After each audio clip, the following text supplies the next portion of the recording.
సరే, ఇప్పుడు ప్రధానంగా కాంగ్రెస్ ఇందిరాగాంధీని స్పీచ్ని 1971 వారిని గుర్తుకు తీసుకొస్తుంది.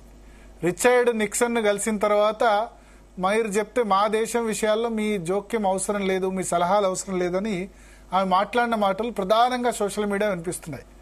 Indira Gandhi one and only daring prime minister, మోడీకి అంత డేర్ లేదు అని బాగా ట్రోల్స్ కూడా వస్తున్నాయి. అంటే ఆ రెండు సిచ్యువేషన్స్ కంపేర్ చేయవచ్చా? శ్రీమతి ఇందిరాగాంధీ దేశ ఆర్థిక వ్యవస్థను వినాశనం చేయడంలో కీలక పాత్ర వహించింది ఆవిడ విధానాలు. అట్లాగే దేశాన్ని పూర్తిగా ఆ సోవియట్ కూటమిలోకి దింపేసి మన ప్రయోజనాలను విస్మరించింది. ఎమర్జెన్సీ తీసుకొచ్చింది.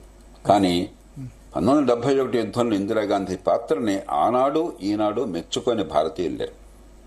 అటల్ బిహారీ వాజ్పేయి గారు ప్రతిపక్షంలో ఉంటూ ఇందిరాగాంధీని దుర్గతో సమానంగా పోల్చారు. అంటే అక్కడ దేశం సంక్షోభ సమయంలో దేశమంతా ఒక్కటే పార్టీలో ఉన్న సంకేతాన్ని చాలా బలంగా ఇచ్చారు.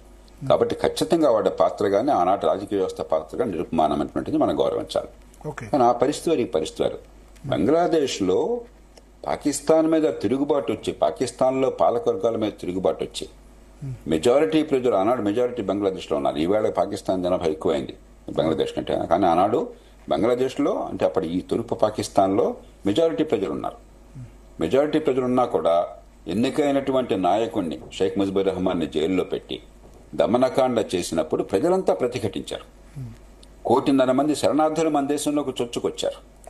అంతర్జాతీయ సమాజం మొత్తం కూడా చాలా దారుణం అని చెప్పని బయటపెట్టింది.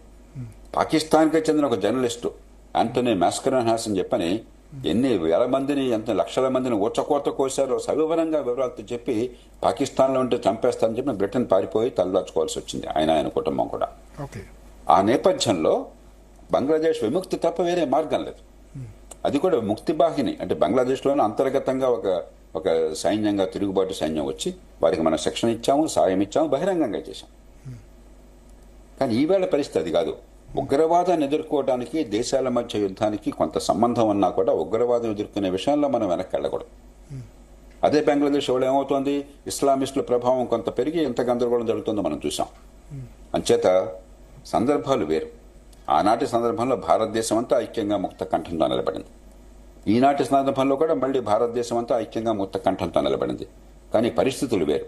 అప్పుడు వ్యూహం వేరు, ఇప్పుడు వ్యూహం వేరు. ఇప్పుడు పాకిస్తాన్ మనం ఆక్రమించుకోవాలన్న ఉద్దేశం. అయితే ఎవరికి ఇద్దాం పాకిస్తాన్ని? బంగ్లాదేశ్ని పాలించుకోవడం కోసం బంగ్లాదేశ్లో ఎన్నికైన ప్రభుత్వం సిద్ధంగా ఉంది ఆనాడు. బంగ్లాదేశ్ ప్రజలు కోరుకున్నారు, పాకిస్తాన్లో మనం ఆక్రమించుకున్నాం అనుకుందాం, అణ్వాయుధాలు లేవు అనుకుందాం, ఎవరికిద్దాం? పాకిస్తాన్ ఆక్రమించుకుని ఏం చేద్దాం? అంచేత ఈ పరిస్థితి వేరు, ఆ పరిస్థితి వేరు. అఖండ భారత్ సాధ్యం కాదా? అఖండ భారత్ ఇప్పుడు చరిత్ర మంచికో చెడుకో కొన్ని మార్పులు తీసుకొచ్చింది. 1191లో మహమ్మద్ ఘోరీ ఆనాడు మరి పృథ్వీరాజ్ చౌహాన్ని ఓడించి ఢిల్లీని ఆక్రమించుకున్నాడు. సందర్భాలు మా అందరికీ తెలుసు. కొన్ని వందలేడు ఢిల్లీ సుల్తానేట్ 1526 దాకా. 1526 నుంచి బాబర్ ఆక్రమణ తర్వాత మొఘల్ రాజ్యం, వాళ్ళ నుంచి తర్వాత బ్రిటిష్ రాజ్యం మనం చూసాం. ఈ చరిత్రను మనం వెనక్కి తీసుకోలేం. ఇవన్నీ అయిపోయినాయి. దేశ విభజన జరిగిపోయింది. జరిగిపోయిన తర్వాత వాళ్ళ బతుకు బతుకుతున్నారు. వాళ్ళేం గౌరవంగా బతకట్లేదు. పాకిస్తాన్లో 190 మంది పౌరులు ఎందుకున్నారో అనుకుంటున్నారు. అక్కడ మెజారిటీ ప్రజల మద్దతు ఉన్నటువంటి నాయకుడిని, వాళ్ళ మిగతా నాయకులందరినీ ఇమ్రాన్ ఖాన్తో సహా జైల్లో పెట్టారు.